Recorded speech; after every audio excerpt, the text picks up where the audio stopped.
Hello everybody, Jose Rodriguez here. We are doing a current video. Today is the 16th of April. It's mid-afternoon, hot as heck outside. So I am in my basement where it's a much cooler environment for me anyway. Um, I'm going to let you know of an email I just received from Red River. It says, "We are moving." See that? It says, "To help serve the creative community, we're expanding to a new, larger facility." Wow. Not only are we excited about what this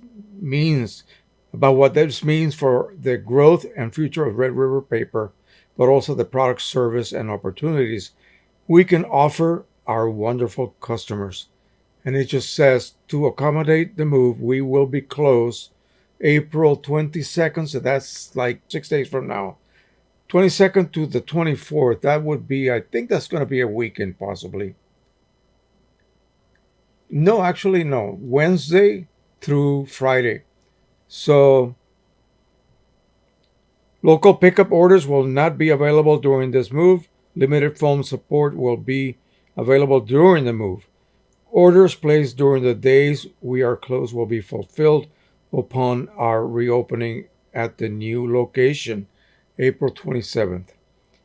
Thank you for your patience. We look forward to being able to enhance our services and offerings further.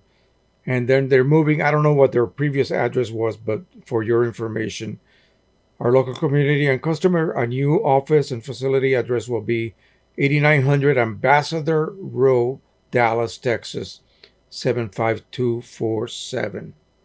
Wow. So I'm glad to hear that. That means that Red River is growing, growing even more.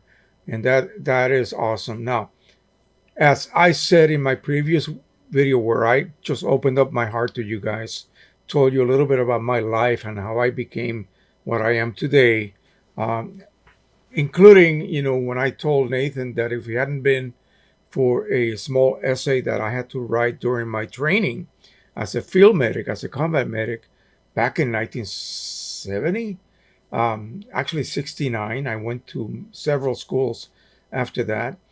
I wouldn't have met Janine eventually because everything just kind of came step by step by step.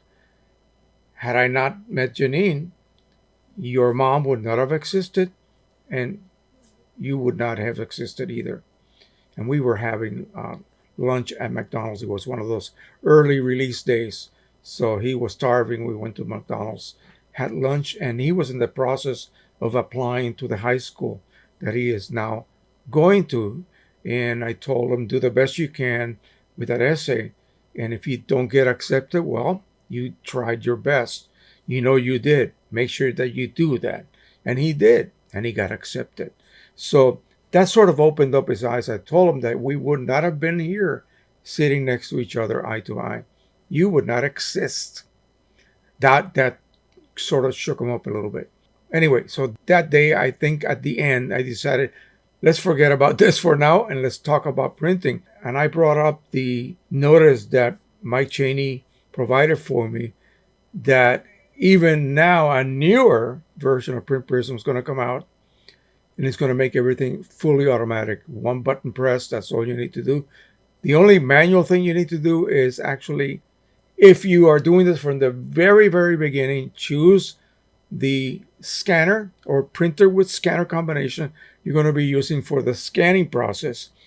The printing of the charts should be done on QImage. I really highly recommend that because QImage has the ability to allow you to print with absolutely zero color management from either the application you open that chart with, which in this case QImage, as well as the printer driver. So everything will be turned off. It's like printing a chart through a spectrophotometer's proprietary software.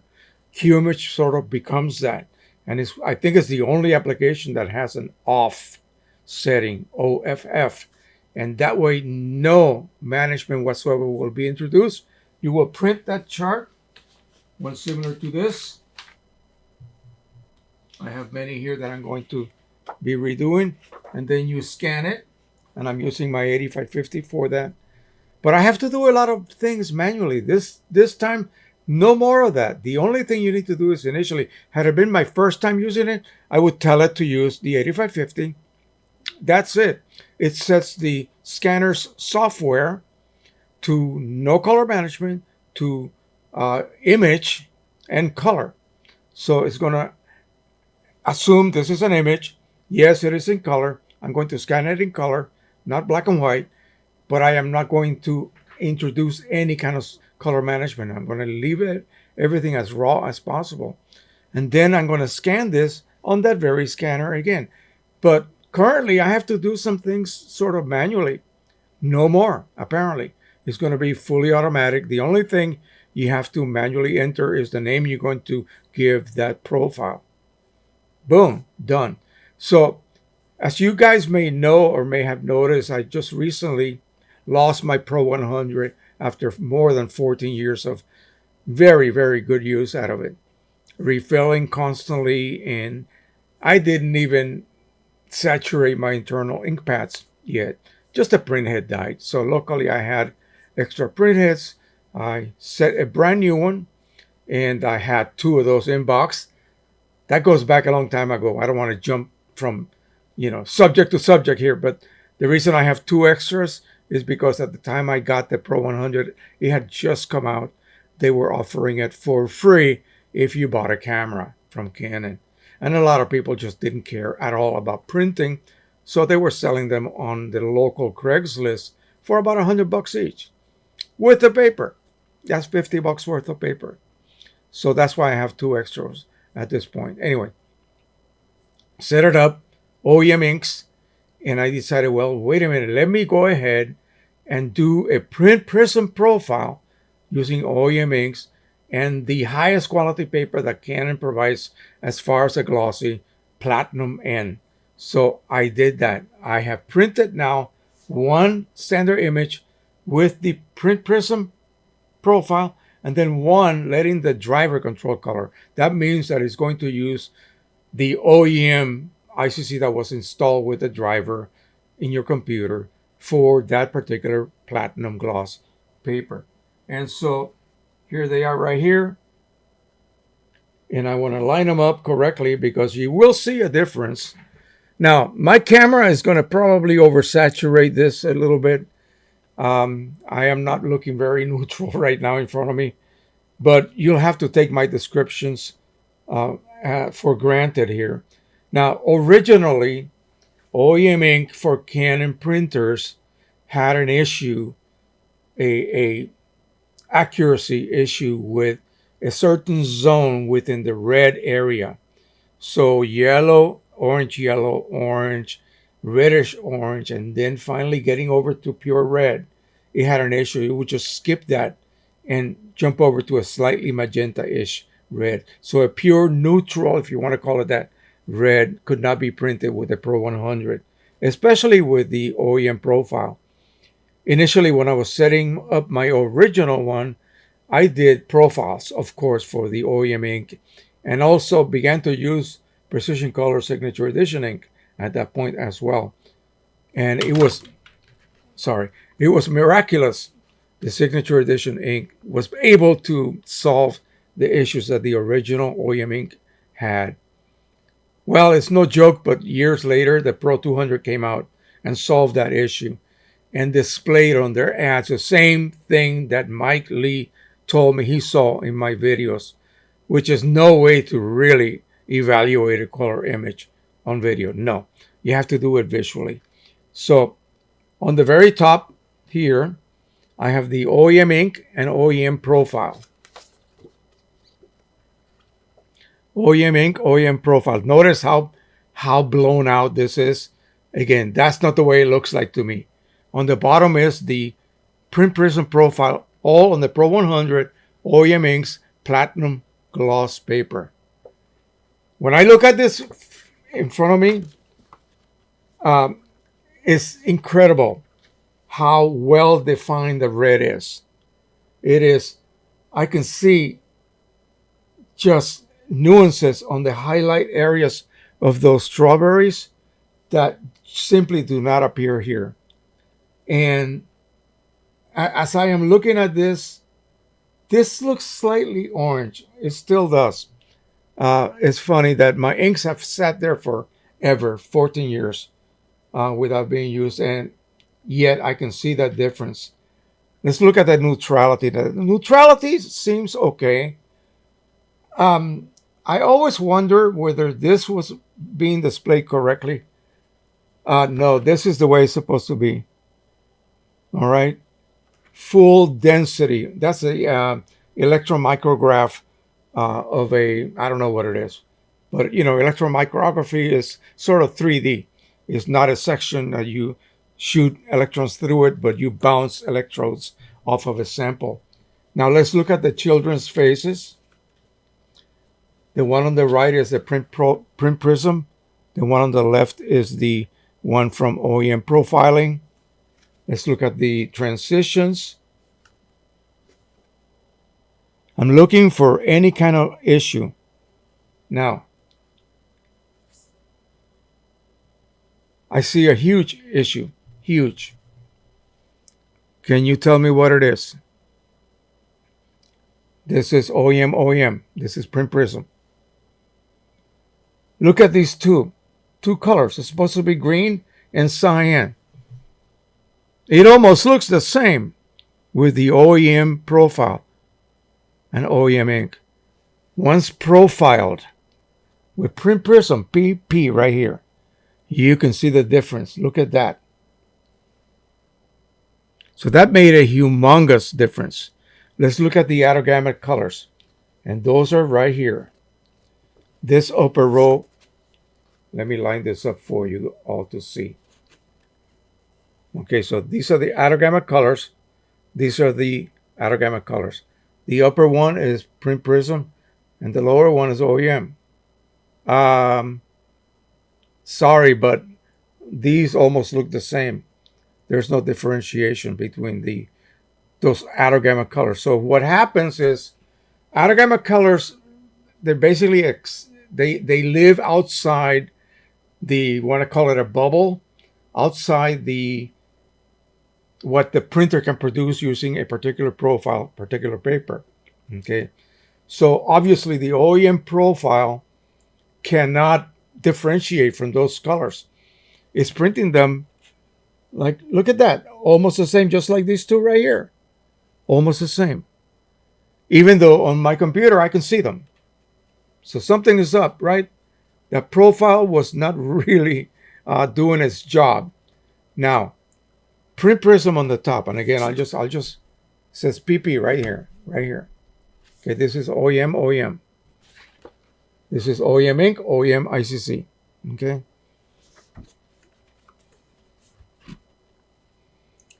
Now, when you look at the actual sample photographs, this is aspen trees, in the fall. This is in the Grand Canyon somewhere in Arizona, probably. We have a sunset. We have, I think that is hardened lava flow. It all pretty much looks the same. Look at the electron photomicrograph. Doesn't that look a little bit warm? I think it sure and certainly does.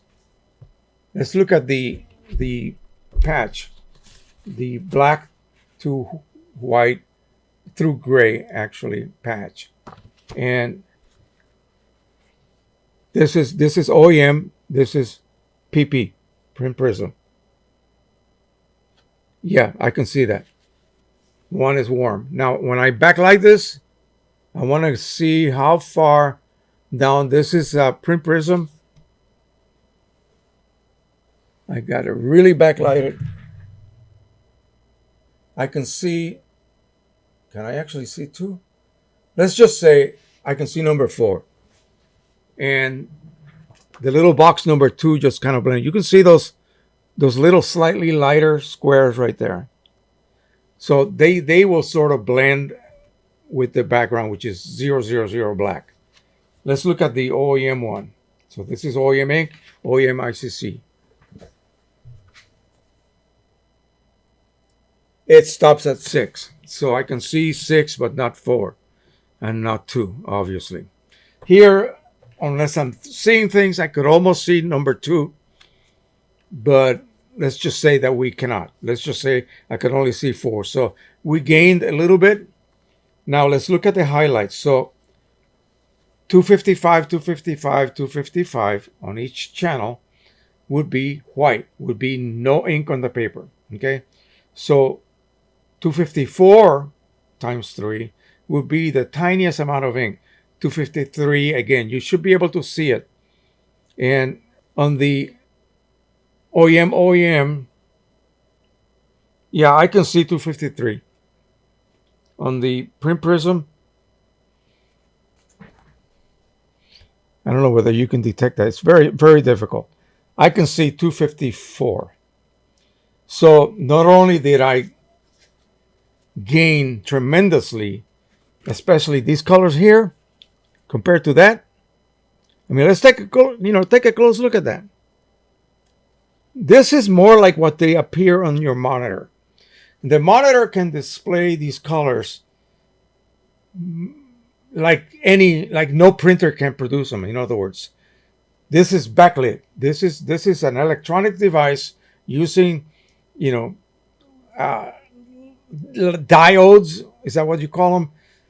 Not this. This are droplets of ink on a piece of paper.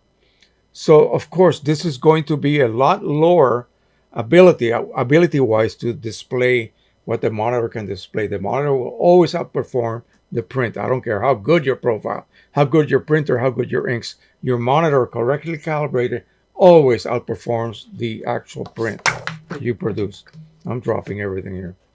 So again, let's make sure I got everything correct. OEM ink, ICC on top. Now I want to align this properly. Let me back up. There you go. You can see this is how deep this is supposed to come out. This is a little bit lighter than it should. Now, had I not shown you this one, you would be extremely happy with this. Everybody looks at this and go, wow, that's a damn good, standard image print. I'll buy it. That's good. I'm happy with my printer. Well, surprise, surprise, surprise. Simply creating a profile with Print Prism, loading it when you print that. And how does that then transmit to your regular images? Wow, it's going to make a huge difference. Especially most of us sort of overdo it when we are editing. We tend to oversaturate a little bit more than we should. So we end up with colors that are slightly beyond the normal conditions of a printer. Well, you decide. $35 is what it costs to be able to print those charts with Print Prism. And I suspect this is going to be 2026, probably .141. The current one we have, I believe, is 140. Let me double check before I, continue yapping. Let me make sure that that is the case. So I am going to open print. Oh, I'm sorry. It's going to be 142 probably. This is 141 at this moment. So there we go. That's where we are at right now. And I am waiting on pins and needles here, waiting for the new version so I can quickly install it. We'll demonstrate that this coming Sunday on the live stream. I have charts that I'm going to be rescanning because there were some important updates to the software. This one will not so much affect the actual accuracy of the profiles you create. It just makes the whole process easier. So it's more of a mechanical change, okay? A mechanical update to the software. One button, according to him, one button, and then you just enter the name and then create the profile. It might do that automatically also. Who knows? We'll have to wait and see. All right. Boy, my voice is going. Thank you so much again. Do not forget to subscribe, share, and like. We are now beginning to get monetized, so make sure you watch the ads. Please do so just to get us going at this moment. If you feel that this was worth something for you or to you, try to donate. There's a donation button right now located where you enter your comment. Please comment. Tell us what you think about what I just demonstrated here. What is your opinion? Do you believe it's true? Do you believe it's a bunch of bunk? Don't be shy. Just tell us what you think. I have all the proof in the pudding right here, and I can answer pretty much any questions you may have. Also, there is this hype option that I am so curious about. What the heck does that do? I think it won't cost you anything. You just hype it. Give it 100 hype points. Just do that and we'll see. I'll get back to you if I see anything, maybe an increase in exposure of our videos. Again, thank you so much again. Bye bye, everybody.